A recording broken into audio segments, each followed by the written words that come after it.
সুখ দিয়ে দুঃখ কিনছেন নেইমার, কাটা হেরি ক্লান্ত কেন অমল তুলিতে, দুঃখ বিনা সুখ লাভ হয় কি মোহিতে।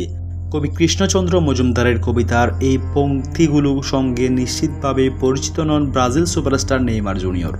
তবে দীর্ঘদিন মাঠের বাইরে থাকার তারকা এই ফুটবলার ও একদিক থেকে একমত অচেনা এই বাঙালি কবির সঙ্গে। দুঃখ বিনা কখনোই সুখ আসে না। ইনজুরি আর নেইমার যেন সমার্থক। কেরিয়ারের প্রায় পুরোটাই সময় ইনজুরিতে কাটানোর কারণে ব্রাজিলের হয়ে অনেক গুরুত্বপূর্ণ টুর্নামেন্ট মিস করেছে সেলেসাও তারকা। অথচ ফুটবল সম্রাট পেলের পর ব্রাজিলের বড় তারকা হতে পারতেন তিনি। এ নিয়ে অবশ্যই আক্ষেপের অন্তহীন সমর্থকদেরও। 2013 সালের কনফেডারেশনস কাপ এবং 2016 সালের রিও অলিম্পিকে স্বর্ণপদক এখন পর্যন্ত নেইমারের ক্যারিয়ার বড় প্রাপ্তি হয়েছে। 2019 সালে ব্রাজিল কোপা আমেরিকার শিরোপা জিতলেও ইনজুরির কারণে সে স্কুডেও ছিলেন না নেইমার। তবে সেলেসাও সমর্থকদের জন্য স্বস্তির খবর হচ্ছে, ইতিমধ্যেই পূর্বাভাসন প্রক্রিয়া শুরু করে দিয়েছেন ব্রাজিলিয়ান এই সুপারস্টার। যোগ দিয়েছেন সৌদি ক্লাব আল হিলালের ফিটনেস ক্যাম্পেও। এর মধ্যেই অবসরে নিজের সোশ্যাল মিডিয়া হ্যান্ডেলে টুকটাক ছবি শেয়ার করছেন। কখনো কখনো ভারী ভারী সব ক্যাপশনও জুড়ে দেন।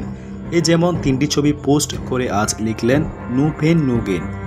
এর আগেও এমন ক্যাপশন অর্থবহ দিতে দেখা গিয়েছে।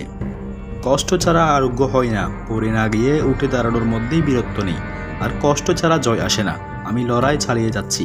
প্রিয় দর্শক, নেইমারকে ভালোবাসলে অবশ্যই চ্যানেলটি সাবস্ক্রাইব করবেন।